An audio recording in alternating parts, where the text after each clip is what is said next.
Veamos chicos, antes de continuar con el contenido, ir avanzando con los conceptos, eh, ¿alguna dificultad, alguna pregunta con alguno de los ejercicios que te la guía, que lo hayan encontrado un poco difícil, que no hayan podido hacerlo? Antes de, vuelvo a repetir, eh, de seguir avanzando con los conceptos, con los contenidos no hubo ningún problema con las conversiones, tanto lineales como cuadráticas, como cúbicas, como dobles. Si alguno tuvo tiene alguna duda, alguna pregunta, pregúntenos chicos para hacer un par de ejercicios de eso, para repasar, y si no, avanzamos.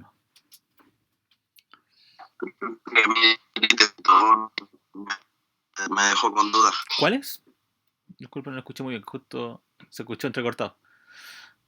El ítem 2. El ítem 2, el de términos pareados. ¿Ya? Sí, Okay. de la columna. Sí, ok. En el caso de los términos pareados, la idea era obviamente colocar los números obviamente con las columnas. Había una columna con números y en otro lado está donde yo debiese colocar las variables. En este caso, por ejemplo, había elementos que me indicaban la similitud, entre comillas, una semejanza, y otro me indicaba como especie de la unidad de medida. Por ejemplo, en la primera, cuando hablaba de unidad fundamental de longitud, yo lo tenía que asociar con el metro.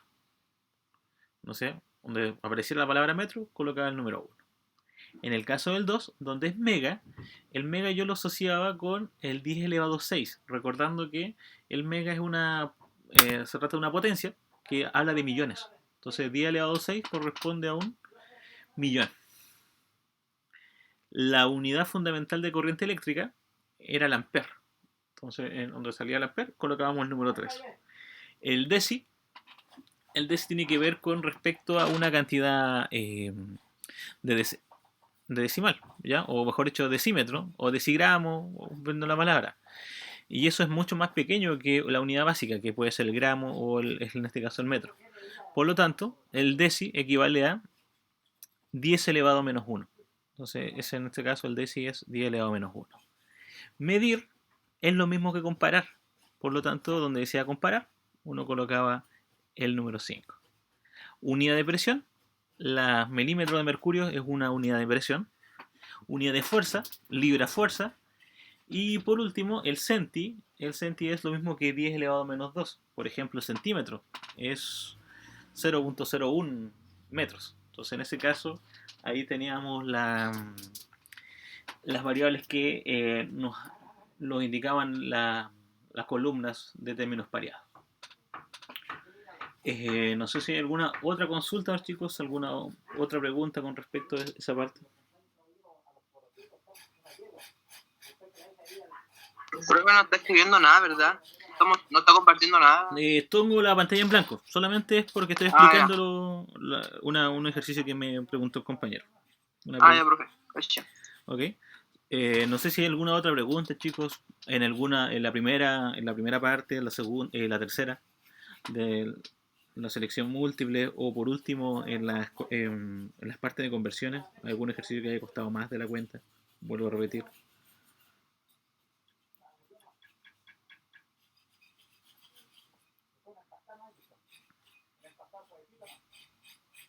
Yo, profe, no sabía cómo hacer lo último, pero ahí lo hice según lo que sabíamos.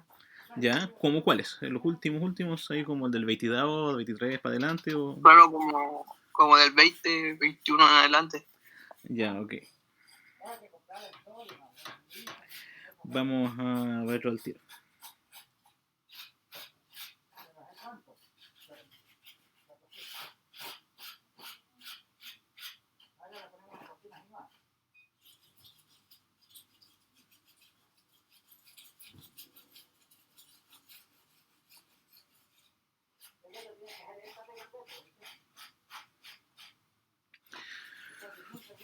Por ejemplo, los últimos que dice el compañero, que son los elementos que están al cubo, o mejor dicho, que están como derivados, son los siguientes. Por ejemplo, si yo quería traspasar, por decirles, eh, kilogramos centímetro cúbico a gramos centímetro cúbico.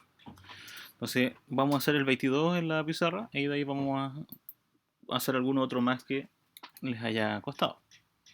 Entonces, por ejemplo, el ejercicio número 22, vamos a cambiar el clave y el color, porque está en celeste, ¿no? Creo que está en negro, en azul. Entonces, en este caso, vamos a hacer el ejercicio número 22. En este ejercicio, 22, el que estamos viendo en la pantalla, dice lo siguiente. Quiero pasar 10,2 kilogramos centímetros cúbicos a gramos centímetros cúbicos. 10,2 kilogramos centímetros cúbicos lo quiero convertir a gramos centímetros cúbicos. Entonces, en ese caso, los centímetros cúbicos ya está definido, no hay nada que convertirlo, pero hay que convertir los kilogramos a gramos. Y como dato importante, sabemos que 1 kilogramo corresponde a 1000 gramos. Es lo único que nos interesa. El centímetro cúbico, como vuelvo a repetir, ya está convertido. Entonces el 10,2 kilogramos centímetros cúbicos lo vamos a multiplicar por, en este caso, queremos eliminar los kilogramos y convertirlos en gramos. Los gramos los escribimos arriba, los kilogramos los escribimos abajo, por el hecho de poder eliminar kilogramos, kilogramos. Colocamos 1 kilogramo y colocamos 1000 gramos. Multiplicamos los números que están en la parte superior, que sea 10,2 multiplicado por 1000, disculpe, por 1000, y abajo dividimos por 1, que es el número que quedó en la parte inferior. Colocamos la unidad de medida, gramo, centímetro cúbico. Y al multiplicar 10,2 por 1000, nos da un total de 10.200. Eso quiere decir que 10,2 kilogramos centímetros cúbicos es 10.200 gramos partido por centímetros cúbicos. Tenemos la conversión ya definida. Por lo tanto, lo que hay que ver ahora, vamos a hacer otro ejercicio de los mismos, un poco con doble conversión, no con una, como el siguiente. Por ejemplo, el ejercicio número 26. En el 26 es lo que había... dígame. Yo hice ese ejercicio así como diferente, pero me dio lo mismo que le dio usted. Sí, no hay problema. Ya. Si lo hace de manera distinta, no hay problema. Lo importante es que se entienda el desarrollo. Ya, perfecto. ¿Ok? Sí. Entonces, en el caso del 26, otro que vamos a hacer, que es 6.79 metros partido por segundo al cuadrado. Y hay que convertirlo en centímetros horas cuadradas. Entonces, en este caso, hay que anotar obviamente los datos que nos interesan. Por ejemplo, como datos importantes son los siguientes. Que un metro equivale a 100 centímetros. Y obviamente una hora tiene alrededor de 3.600 segundos. Un dato importante. Colocamos las variables que vamos a trabajar en este caso. El 6.79 metros partido por segundo al cuadrado. Lo voy a multiplicar y quiero convertir los metros a centímetros. Escribimos los centímetros en la parte inferior y los metros en la parte superior.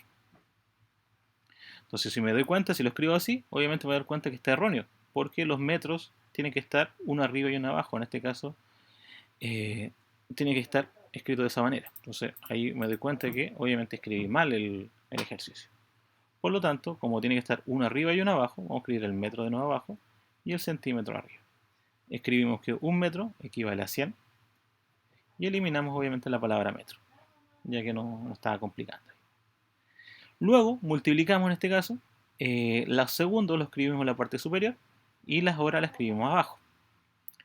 Una hora equivale a 3.600 segundos Pero el problema que está es segundos cuadrados, quiero convertirlos a horas cuadradas, por lo cual hay que elevar tanto el 3600, elevar los segundos, elevar el 1 y elevar las horas. De tal manera que los segundos al cuadrado yo los pueda eliminar y los pueda borrar. Hago la multiplicación, multiplico 6,70 multiplicado por 100 multiplicado por 3600 al cuadrado, todo eso partido por 1 por 1 y en centímetros partido por horas cuadradas. Al multiplicar 6.70 por 79, disculpen, no le había puesto 79, ahí es un 9, 6.79, multiplicarlo por 100 y al multiplicarlo por 3600 al cuadrado nos da un total de 8.000 millones. Se colocó con varios ceros ahí el ejercicio, pero es 8.799 mil millones 840.000. Es el número exacto del ejercicio de la conversión. En la guía, en las soluciones salía el mismo solución, pero con más ceros. Y ahí tenemos otro ejercicio ya de conversión, obviamente doble, que podría tener alguna dificultad que fuese mayor a lo habitual. No sé si hay alguna consulta, chicos, alguna pregunta en otro más, en otro tipo de ejercicio. Vuelvo a reiterar.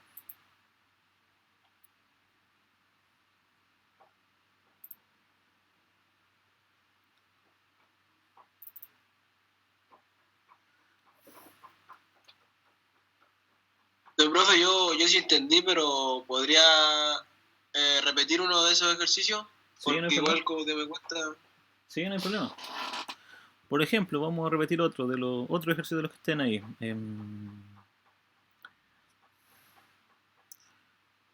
Ejemplo el 27. Vamos a borrar acá, eliminar este archivo.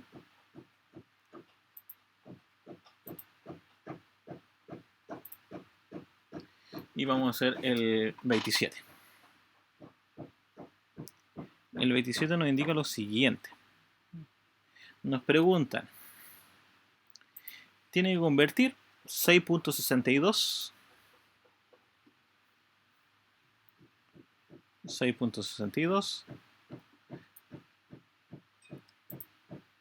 gramos centímetros cúbicos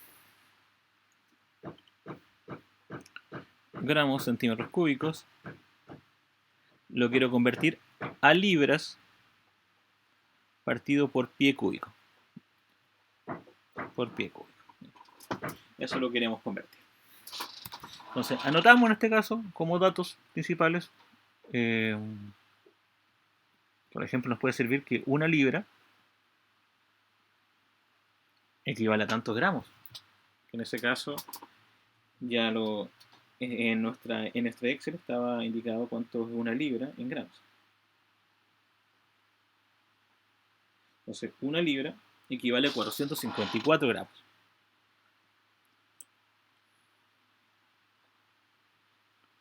Luego, también hay que ver las unidades de longitud, en este caso. Un pie, un FT, un pie. ¿Cuántos centímetros son? Entonces, un pie es igual a 30.48 centímetros. Y lo anotamos ahí. Luego de haber hecho esos datos, que son las unidades que yo voy a cambiar, empiezo a anotar el ejercicio. El 6,62 gramos centímetro cúbico lo vamos a convertir a, primero, los gramos a libra. Escribimos los gramos en la parte inferior, la libra en la parte superior, de tal manera que pueda eliminar la palabra gramo. Libra era una libra y equivale a 454 gramos. Multiplicamos. Queremos convertir los centímetros a pie. Colocamos que un pie equivale a 30,48 centímetros. Pero como está elevado al cubo, eran centímetros cúbicos, hay que elevar el 30,48, hay que elevar el 3, hay que elevar el 1 y hay que elevar la unidad pies. Centímetros cúbicos los eliminamos. Y anotamos los datos que solamente nos sobraron. 6,62 multiplicado por 1 multiplicado por el 3048 al cubo. Todo eso dividido por 454 y libra partido por pies cúbicos. Me faltó colocar el 1 al cubo, pero también lo vamos a anotar ahí. Que simplemente hay que eliminarlo porque es un 1, no hay problema. Entonces con nuestra calculadora anotábamos el 6.62 multiplicado por 30.48 al cubo y lo dividimos por 454. Eso nos da un total de 412. Eso equivale a 412,9020 libras partido por pie cúbico. Y eso es mi solución final. Tenemos otra conversión un poco más compleja y más completa de la variable.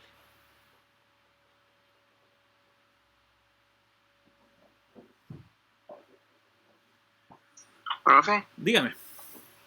a mí me dio 413,75. No hay problema. Está dentro del rango. Ya. ¿Ok? Si le hubiera dado otro número, un 300 o algo, ahí sí hubiera estado mal. O un 400 cerrado, también hubiera estado mal. Pero está dentro del rango por las conversiones. ¿Bien? Veamos alguna otra consulta, chicos. Vuelvo a repetir antes de partir con el tema del día de hoy.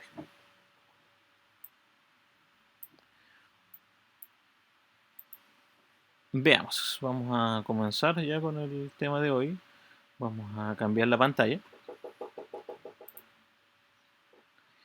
Y vamos a explicarlo nuestros términos. Entonces vamos a trabajar en la clase 2 en este caso, que es la que estoy mostrando ahora, esta presentación.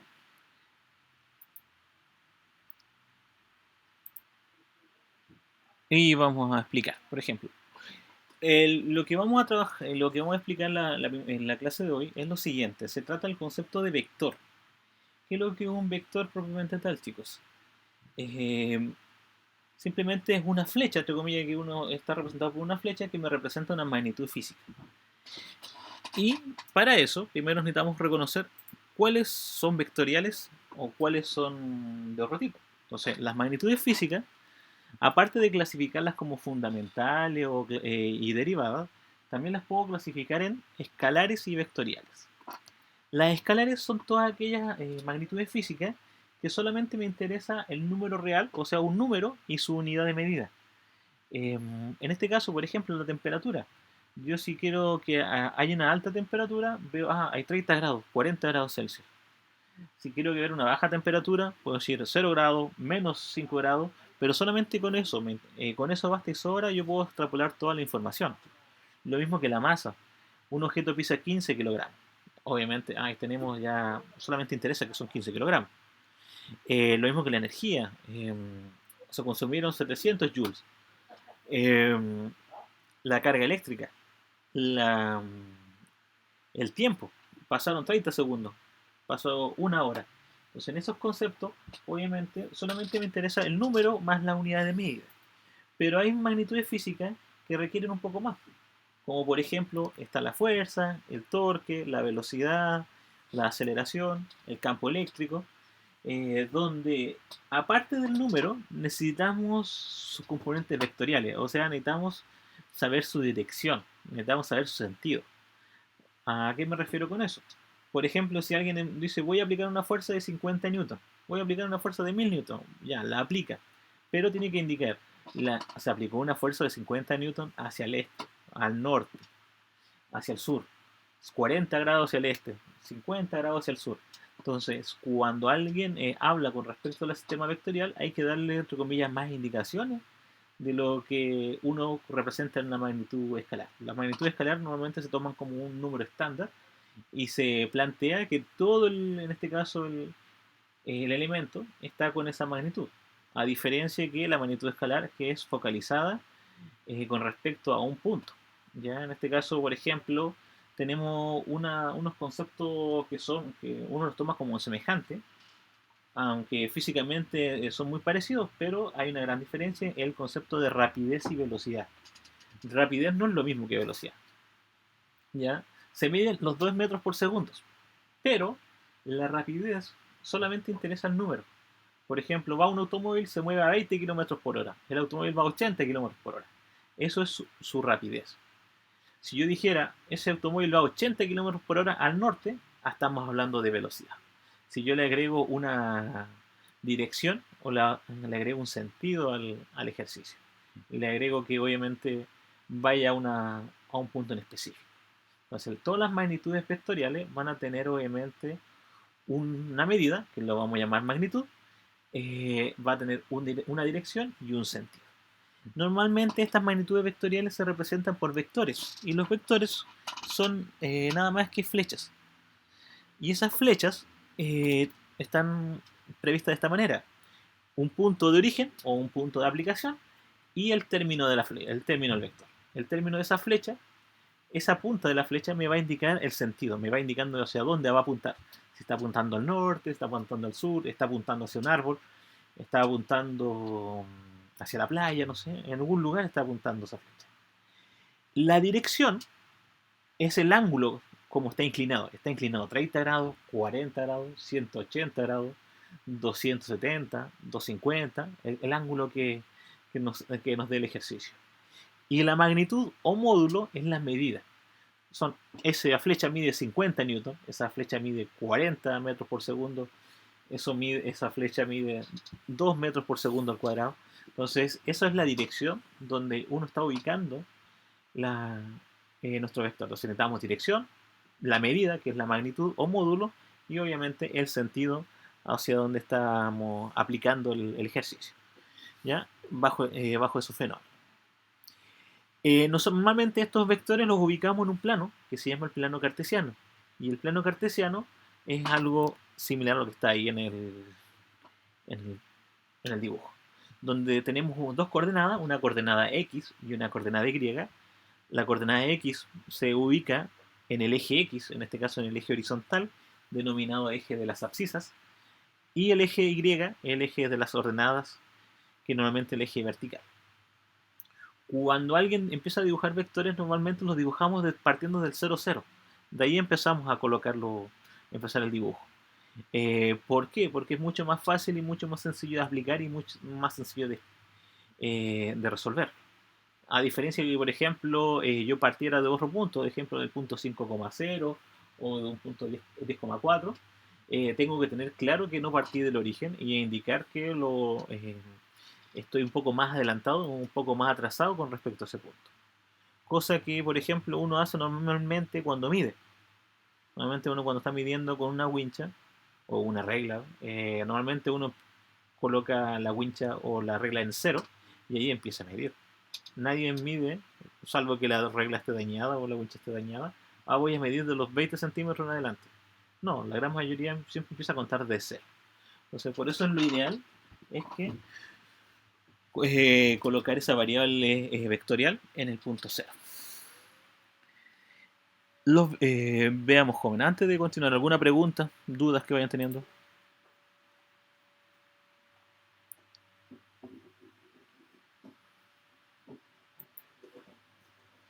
Vuelvo a recordarles, chicos, que las grabaciones están lo estoy realizando bajo un sistema más seguro que el Teams, ya que de repente no guardan, no graban, ¿no?, los elementos.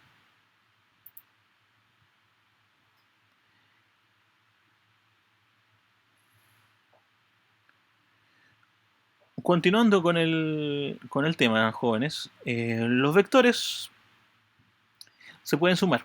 Y hay dos métodos diferentes para sumarlo. Uno, el método geométrico, que es con dibujo, y el otro, el método algebraico. En el método geométrico tenemos uno que se llama el método del polígono. ¿Cuál es el método del polígono? Es aquel método donde uno va dibujando los vectores de tal manera que va armando figuras poligonominales. O sea, con 2, 3, de 3, 4, 5 lados en adelante. Entonces, por ejemplo, ¿cómo se ocupa el método del polígono? Primero, se dibuja el primer vector. Dibujamos el primer vector.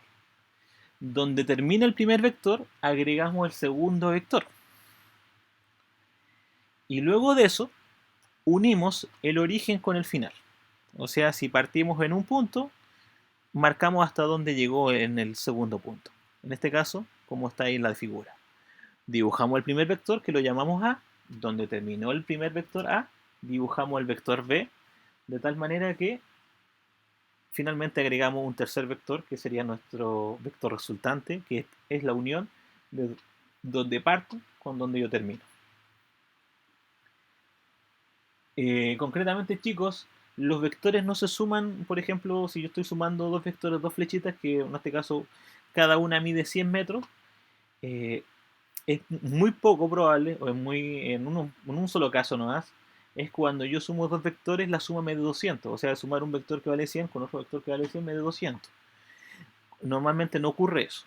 Por ejemplo, si uno piensa en lo siguiente, el camino recorrido que uno hace de un lugar a otro es un escalar, porque es lo que uno recorre.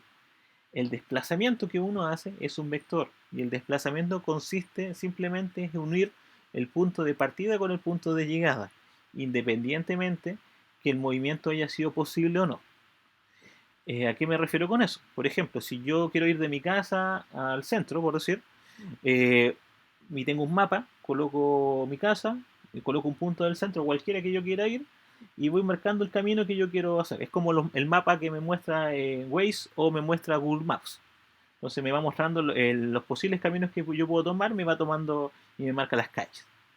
Pero si yo quisiera el desplazamiento real, yo marco en un punto mi casa y marco un punto el lugar donde voy a llegar y trazo una flecha recta. Eso me va a indicar el real desplazamiento que yo podría hacer. El desplazamiento sería el camino más corto que hay. Obviamente, en un mapa, en este caso en hecho de ir de un lado a otro, es mucho más complicado, porque cuando uno traza la línea, en este caso si lo trazo en un mapa, lo más probable es que tenga esa línea pase por encima de casas, de algún edificio, de algún parque, de alguna plaza, por donde yo no voy a pasar. Obviamente por fenómenos físicos del paisaje, yo no podría atravesar una casa. Por lo tanto, eh, aunque sea imposible recorrerlo, eso es realmente mi desplazamiento. Entonces, esto tiene que ver un poco con el método del polígono. Cada uno dibuja el vector, dibuja los vectores que me van resolviendo y los va ubicando de tal manera que me vaya indicando la suma de estos elementos. Otro método es el método del paralelogramo. Y este método es similar al anterior, también es con medio dibujos, donde uno va dibujando primero, dibuja el primer vector, después dibujamos el segundo vector, pero en este caso cuando dibujamos los dos vectores no lo dibujamos donde terminó el primero, sino ambos partes del mismo lado. Entonces dibujamos un punto y dibujamos los vectores que en este caso estamos sumando. Luego de haberlos dibujado, ¿qué es lo que hacemos? Lanzamos líneas o hacemos segmentos paralelos, de tal manera que me forme una figura que se llama paralelogramo, la cual tiene, como la palabra lo dice, lados paralelos. Y en este caso me queda una figura así, en formato paralelogramo, una figura con 4 lados, donde los lados horizontales y los lados que están en este caso inclinados son paralelos. Y finalmente, para sumar, 1, el punto de origen versus punto donde se intersectaron las líneas paralelas o entre comillas las extensiones paralelas de mi ejercicio. Las limitantes del método del paralelogramo es que solamente se puede hacer de dos en dos. O sea, puedo sumar dos vectores o puedo restar dos vectores. A diferencia del método del polígono, en el método del polígono puedo sumar más de dos vectores. Y lo mismo que para restar más de dos vectores. Por ejemplo, vamos a hacer un ejercicio en la pizarra de cómo sumar esos vectores con distintos métodos. Vamos a cambiar acá la pizarra y vamos a cambiar el método.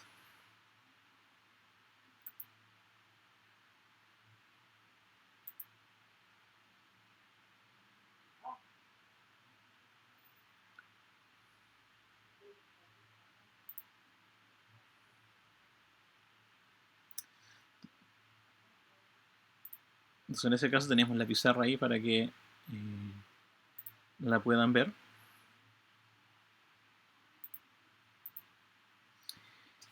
Y tenemos lo siguiente.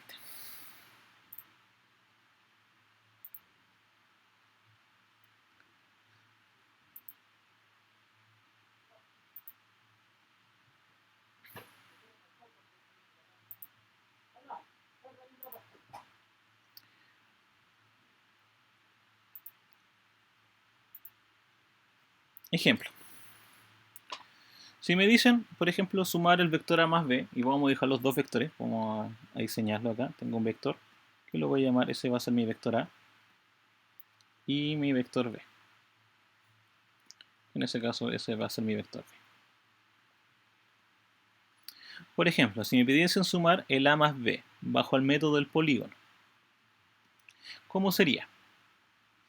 Primero dibujamos el vector a, porque se hace según el orden del ejercicio que me estén indicando, no por orden alfabético. Entonces, vector a. Después el vector b. Entonces, donde terminó el vector a, dibujamos el vector b. Por último, mi solución a ese vector, mi solución al dibujo, va a ser la unión del origen versus final. En este caso, se originó acá en este sector y terminó en el lugar de acá. Entonces ahí tendría mi vector a más b.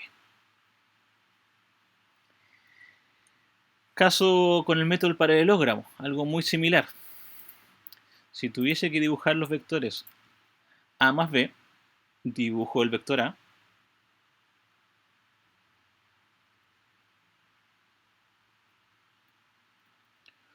luego dibujo el vector b,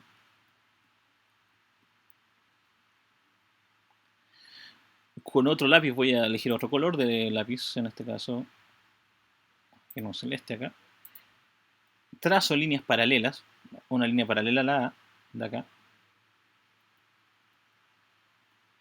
y trazo una línea paralela al B. Y finalmente, 1, en este caso 1, los valores del origen hasta donde se unieron las líneas paralelas. En este caso, ahí se originaron, hasta acá. A más B. Entonces, ahí lo hago con el método del polígono y el método del paralelogramo.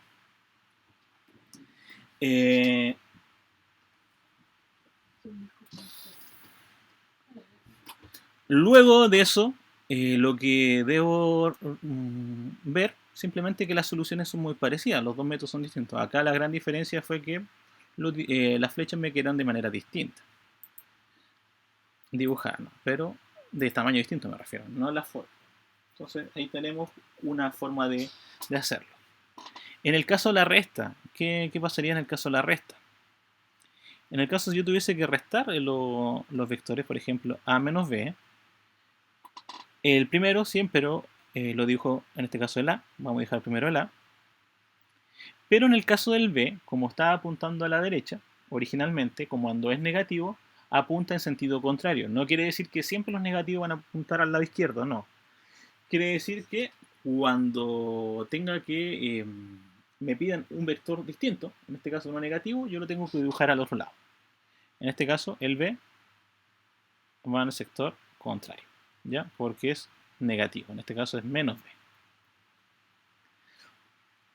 Por lo tanto, hago la misma consideración recién, junto los vectores, en este caso, y trazo, cierro la figura. En este caso que es el vector resultante, que sería de a menos b, con el método del polígono. Con el método del paralelogramo, ¿qué debo hacer? Mismo procedimiento. Dibujo el primer vector, que en este caso es mi vector a, y mi vector b, donde se originó, lo dibujo. En este caso, como va al otro sector, porque es menos b, lo tengo que dibujar en esta parte. Vamos a revisar a corregir la pantalla acá, en este caso. Dibujamos el vector b.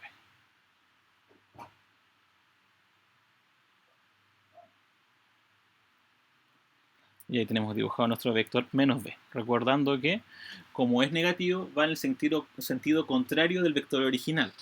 Solamente eso. Por último, hacemos el mismo procedimiento recién, que era trazar las líneas paralelas. Las trazamos, de donde parte uno, donde termina el otro.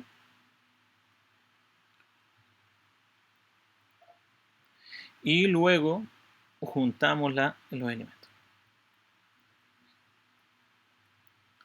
Trazamos las líneas paralelas y dibujamos el vector resultante, en este caso, para nuestro ejercicio. Entonces, ahí tenemos una suma y una resta vectorial con dos elementos. No sé si hay alguna consulta, jóvenes, alguna pregunta. Hasta ahí.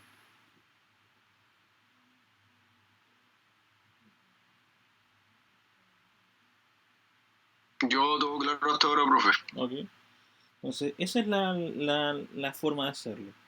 En el caso de que tuviese más vectores, 3 o 4 o más vectores que dibujar, utilizo el método del polígono. Voy dibujando 1, el 2, el 3, el 4 y el 5 y después 1, origen final, nada más que eso. Ya, porque el método paralelogramo solamente se puede hacer de 2 en 2. O sea, sumo 2 primero, el resultado, después le sumo el tercero, resultado, le sumo el cuarto y me demoro más. El método del polígono es mucho más rápido de hacer cuando tengo más vectores. Por ejemplo, vamos a borrar acá. Borramos acá y colocamos el método del polígono, por decirlo. Ahí tenemos el vector A. Quiero dibujar un vector B acá hacia arriba. En este caso lo vamos a llamar B. Quiero dibujar un vector C. Quiero dibujar un vector D. Si me quiero devolver, dibujo en este caso el vector E. Y por último un vector F. Ahí. Más pequeño. Un vector F más pequeño. Entonces en ese caso, ¿qué es lo que uno hace finalmente? Siempre termina por juntar el origen versus final.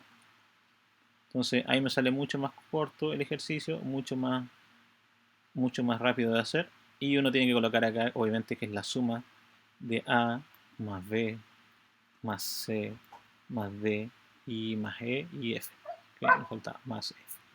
Entonces sería nuestro vector resultante, nuestro camino completo. Entonces el objetivo general de ubicar los vectores es... Disculpe, pero... dígame. Escucho. Dígame. ¿Cuál es el último dibujo que hizo que justo borró la pizarra cuando lo iba a mirar? El del paralelogramo. ¿Lo podría hacer para no... Sí, no, darlo rápido, por favor? Ahí, sí, no hay problema. Ahí, ese vector. Muchas gracias. Ahí. Sí, si no me equivoco era ahí. Luego lo dibujé con, en este caso, celeste. Dibujamos las líneas.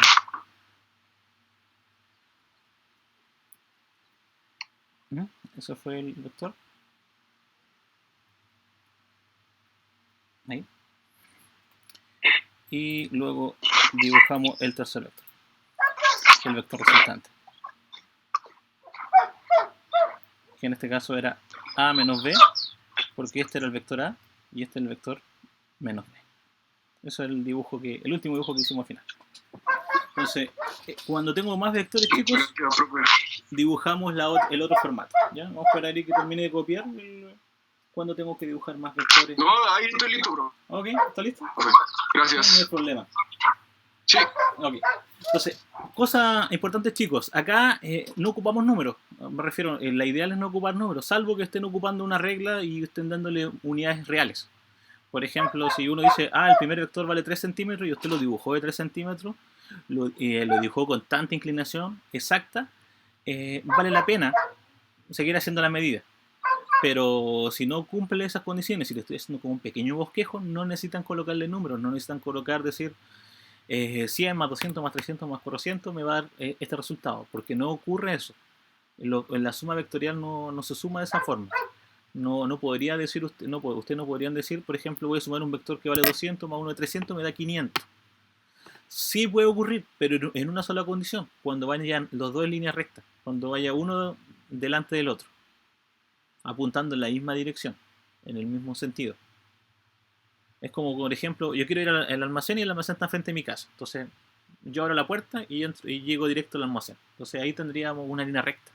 Entonces, ahí sería un camino ideal. Pero normalmente uno tiene que hacer varias curvas, o entre comillas, varios elementos de recorrido distintos para encontrar nuestros vectores.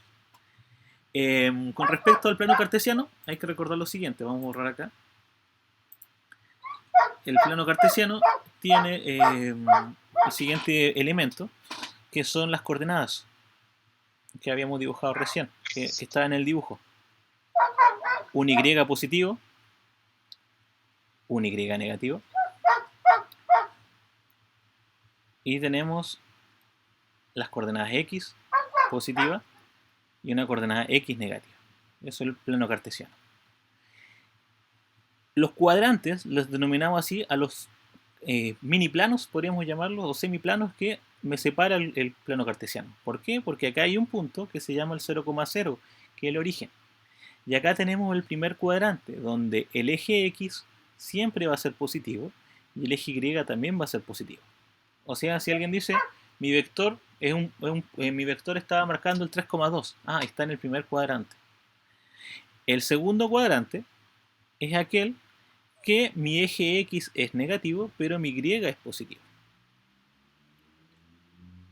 Por ejemplo, acá estaría el punto menos 3,2, porque es negativo en la X y positivo en la Y. El tercer cuadrante. En el tercer cuadrante, ambos valores son negativos. O sea, alguien podría decir acá en este cuadrante, yo podría ubicar el punto menos 3, menos 2. Porque la X es negativa y la Y es negativa. Y por último, el cuarto cuadrante, que sería el positivo a la X y negativo a la Y. Por ejemplo, acá sería el 3, menos 2, donde la X sea positiva, porque el 3 es positivo, y la Y es negativa, en este caso el menos 2. Entonces, en ese caso, yo voy ubicando los cuadrantes. Se ubican los cuadrantes y se ubican los vectores.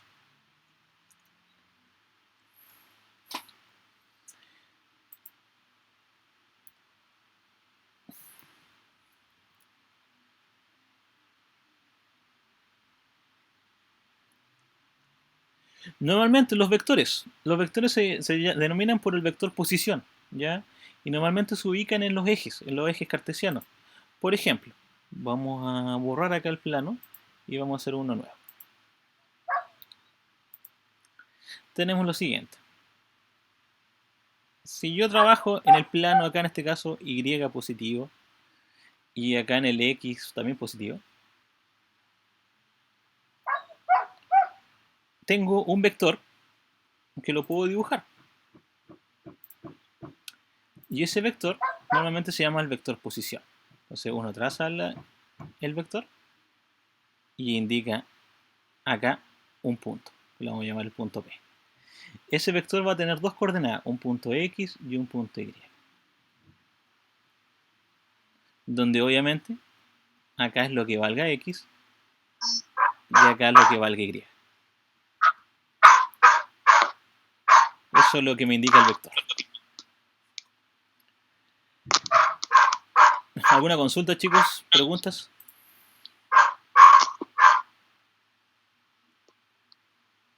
Profe, para eso te tienen que dar dos valores, ¿o no? Claro, tienen que trabajar con dos valores. Nosotros trabajamos con... ¿Se saca con la fórmula?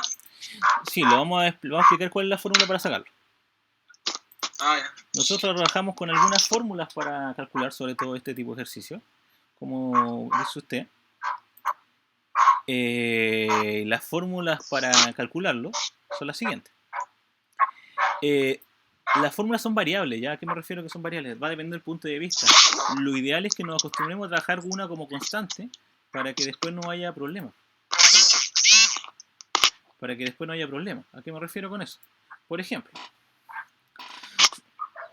si tengo un vector que se llama A, este valor, va a tener las dos coordenadas X y Y. Entonces, el vector A va a tener una coordenada que se va a llamar AX y una coordenada que se va a llamar AY.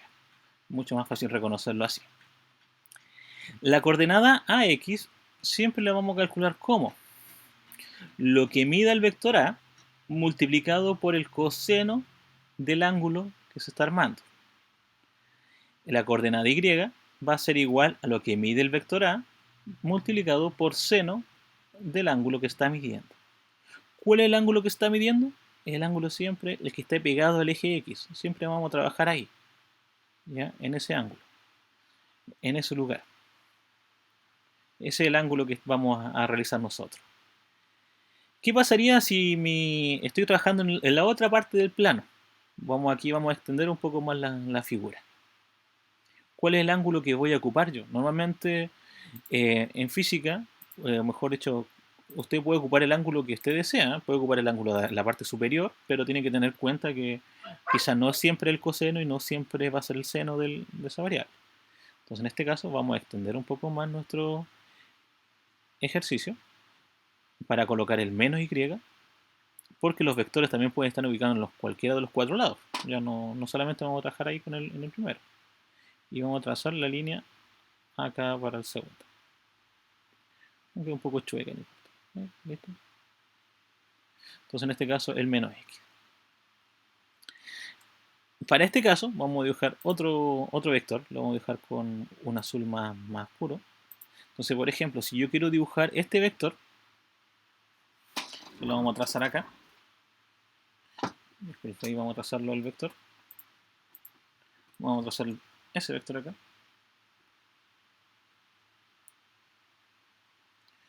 Un vector resultante acá. Quiero trazar un vector.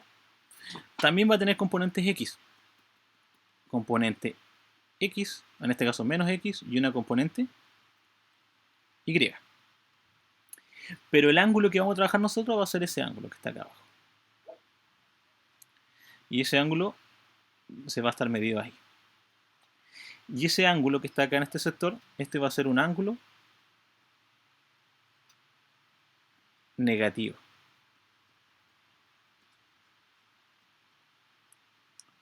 ¿A qué me refiero con eso? Si por ejemplo usted está haciendo el cálculo y le dice que el ángulo es 30, lo más probable es que estamos trabajando en el primer caso. Si el ángulo es menos 30, también está trabajando con este lugar. Y tengo que ver las componentes y las coordenadas de este vector. ¿Ya? Eso es lo que deben tener más o menos claro. Los ángulos concretamente, de manera real, se van midiendo en el sentido antihorario. Por ejemplo, si yo tuviese que medir un ángulo realmente, el ángulo original debiese ser todo este ángulo. Así se miden los ángulos. En este caso lo vamos a medir desde el 0 en adelante. Así se miden los ángulos. Entonces, acá partimos con los 0 grados, acá tenemos 90 grados, acá tenemos 180 grados y acá tenemos 270, que es la manera de trabajar de nuestros ángulos. Entonces, por ejemplo, si estamos haciendo un ejercicio y si queremos ocupar siempre que la x y la y sea la fórmula a coseno del ángulo y a seno del ángulo, tenemos que ocuparlos con los ángulos que estoy dibujando en ese sector. Si quiero trabajar con el ángulo completo, tengo que fijarme bien. La x no es coseno, ahora la x es seno. La x, la variable, porque podría trabajar con el ángulo de arriba, no estoy trabajando con el ángulo de abajo. Todas esas consideraciones debo tener en cuenta cada vez que trabaje con el ángulo distinto. Entonces en este caso es preferible que trabajemos con los ángulos siempre pegados al eje X.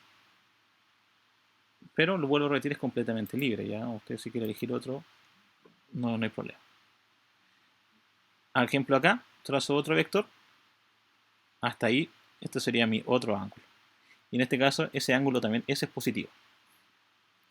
Si quisiera trabajar en el cuarto cuadrante y último cuadrante, en este caso, trabajo con hasta ahí y mi ángulo estaría acá, en este sector. Y ese ángulo también es negativo.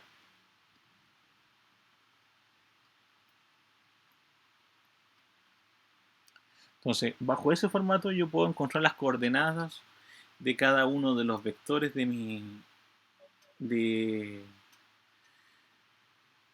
las componentes en este caso, vector. ¿Ya? Las componentes normalmente son el eje X y el eje Y. El ángulo es la dirección. Y A en este caso es lo que mide el vector. Por ejemplo, alguien podría decir, ¿cuáles son las componentes de un vector que mide 100 newton y está ubicado a los 45 grados? Entonces uno calcula 100 por coseno de 45 y tiene la componente x. 100 seno de 45 y tiene la componente y. ¿Qué pasaría si el vector mide tanto y yo quiero las componentes cartesianas en esa dirección? Entonces, en este formato yo primero tengo que hacerme un bosquejo, una idea pequeña de cómo ir calculando cada uno de los elementos que vamos trabajando. Recordando que el plano cartesiano siempre está separado en 90 grados. 90 más 90 son 180, 180 más 90 son 270, y 270 vuelvo al 360 o vuelvo al 0. También lo puedo ver de esa forma. Preguntas, chicos, ahí con respecto a las componentes cartesianas.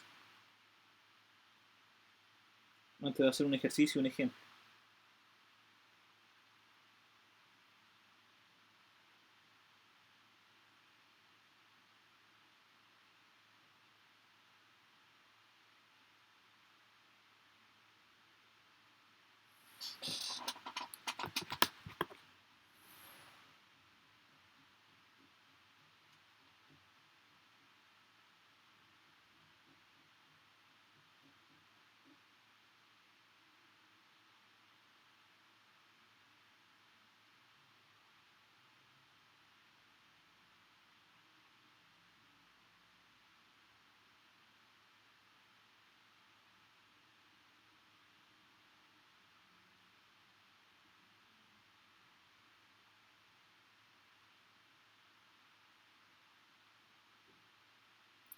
Entonces, veamos, chicos, vamos a hacer un ejercicio. Vamos a borrar acá. Vamos a hacer un ejercicio ya práctico. Vamos a suponer. Vamos a determinar las componentes. Me dicen que el vector A, vamos a escribirlo con negro mejor porque no me gusta el verde y anotarlo en la pizarra. Vamos a suponer que el vector A mide 200 newton, y el ángulo, la dirección, en este caso la dirección, son 30 grados. Entonces, ¿qué es lo que voy a hacer primero? Primero me hago un pequeño bosquejo. Ahí, Y, X, trazo el vector. Ahí debes estar, porque son 30 grados. Entonces, en este caso el vector A. Calculo las componentes. AX equivale a AY equivale a. Fórmula según es A coseno del ángulo, en este caso A seno del ángulo. En el caso de A, entonces sería 200 coseno de 30. En el caso de Y sería 200 seno del ángulo, que en este caso 30. Con mi calculadora, con la letra D arriba de la calculadora, yo escribo 200 coseno de 30, da un total de 173,20. Lo voy a anotar con 4 decimales. Eso vale en la componente X. ¿Cuánto vale la componente Y? Escribo en mi calculadora 200 seno de 30. Eso es 100. Entonces, un vector que en este caso vale 200, pero en ángulo de 30 tiene esas coordenadas, esas dimensiones,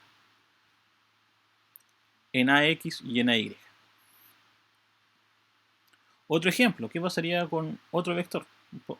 Igual voy a hacer un vector de 200, también 200 newton, pero vamos a colocar un ángulo distinto. Yo le voy a indicar que el ángulo es de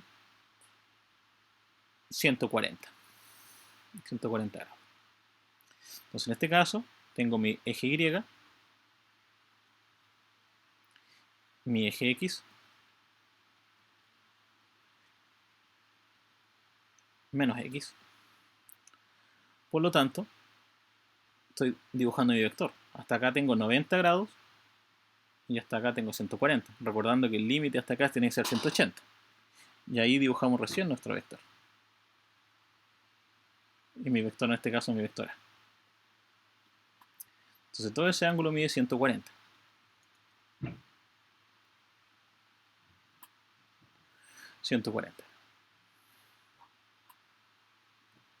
Si yo escribo directamente 200 coseno de 140, me va a indicar al tiro que es negativo.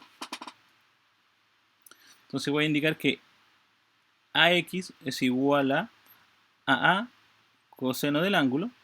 En este caso sería 200 coseno. Profe, Dígame. ¿de dónde salió el valor del ángulo de ese 140? Yo se lo di. Acá, 140.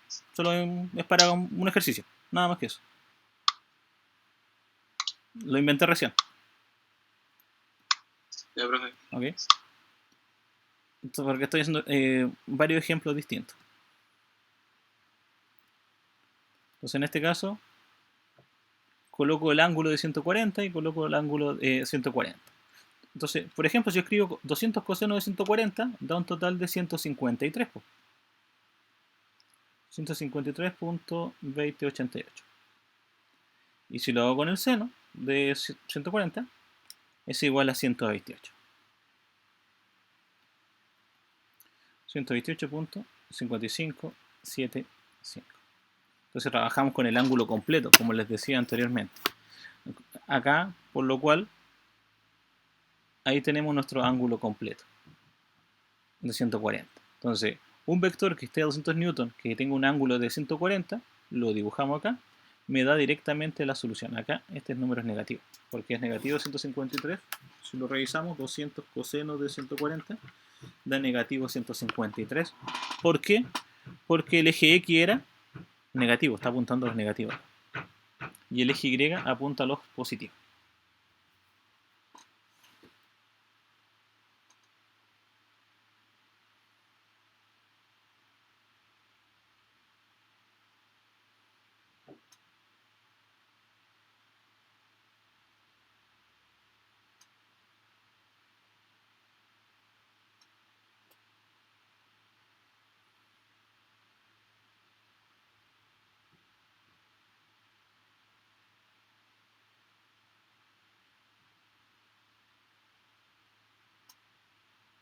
Veamos, chicos, alguna consulta, alguna pregunta. Les vuelvo a repetir, son solamente ejemplos de los números que fui colocando. El 200, el ángulo de 30, el 140, todas las consideraciones que estemos trabajando.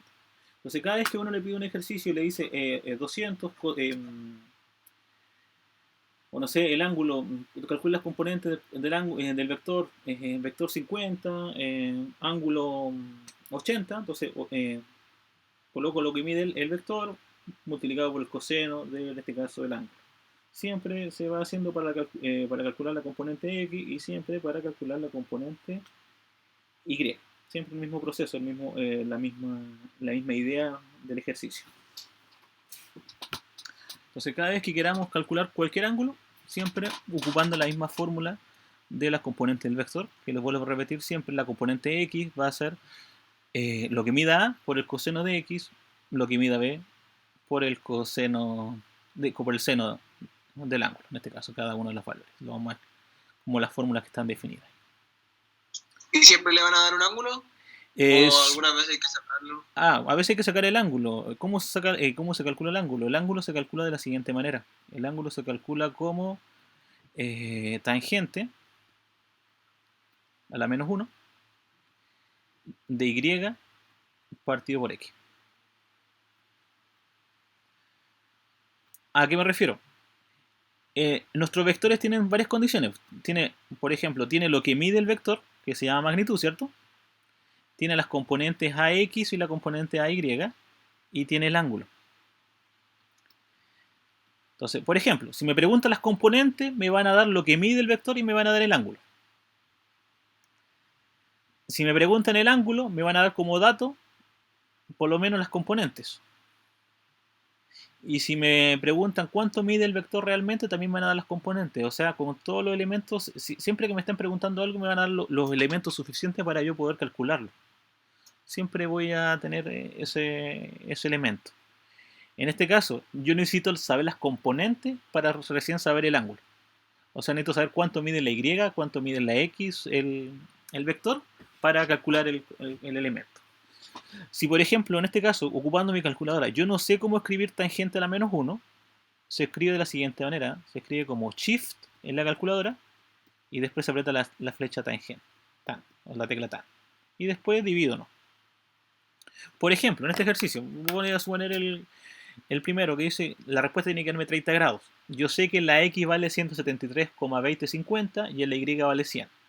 Entonces yo apretaría Shift tangente, abro paréntesis, 100, porque eso es la Y, dividido 173.2050. Y me va a dar un ángulo de 30 grados, de 30.0001, me está indicando el ejercicio. Eso quiere decir que de esa manera yo lo puedo ir sacando en mi ejercicio de manera adecuada. Caso contrario, por ejemplo, si hago con el de abajo, por ejemplo, quiero que la respuesta me dé 140, con el mismo ejemplo que hice anteriormente. La X vale negativo 153, pero la Y vale positivo 128. Aprieto Shift tangente, abro paréntesis, 128.5575. Lo divido por negativo 153,2088, lo mismo que anoté acá. Me va a indicar que el ángulo es de menos 40. Entonces, ¿cuál es el ángulo que me está indicando con esta fórmula? Me está indicando ese ángulo. El ángulo que está acá abajo. No me indica el ángulo completo, me indica el ángulo de abajo, como lo explicaba anteriormente en los ejercicios. Por eso él dice menos 140, me está midiendo ese ángulo. Entonces eso es menos 40. Porque lo mide al revés. Normalmente las calculadoras trabajan, cuando ocupo esa fórmula, lo trabajan de esa manera. Esos son los elementos que uno tiene para trabajar.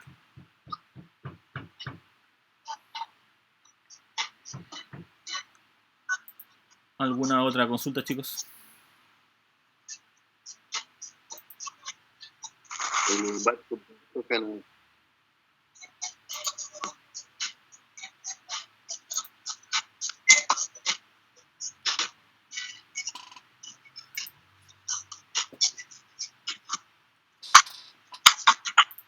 Para que lo vayan copiando, vayan mirando un rato ahí.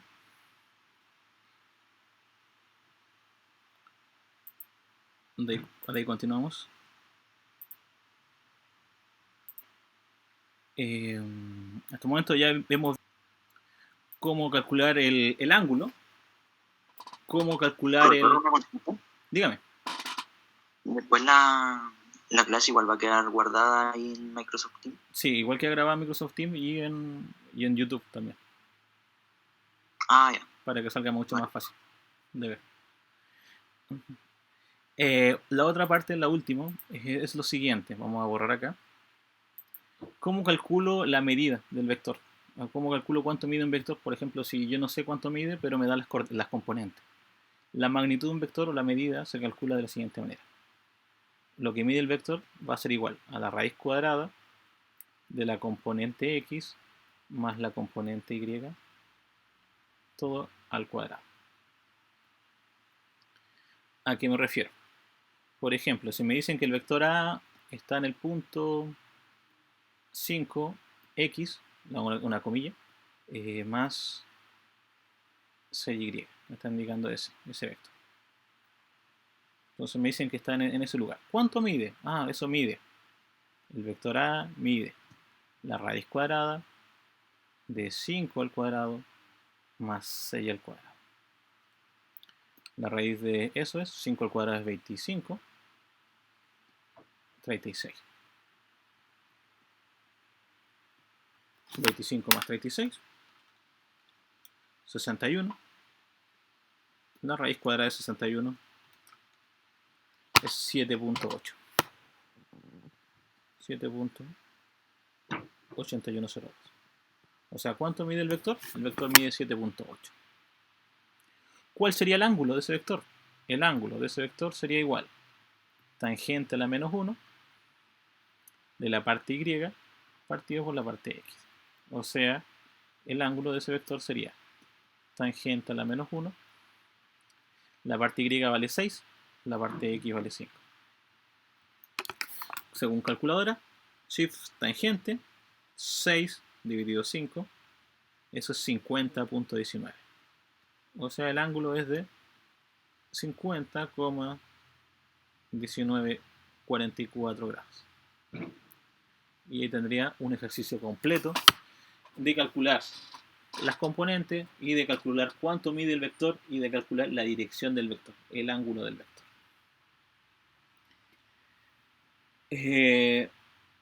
Visto todo esto, chicos, la próxima clase voy a partir con en esta parte con la suma, la operatoria de la suma, pero utilizando las componentes nada más. Y vamos a irnos de lleno a trabajar en la guía número 2, que la voy a subir en un rato más, para que todos la tengan. Y recuerden, la clase va a estar subida en Microsoft Teams y además va a estar en la plataforma de YouTube para que lo puedan ver con mayor atención.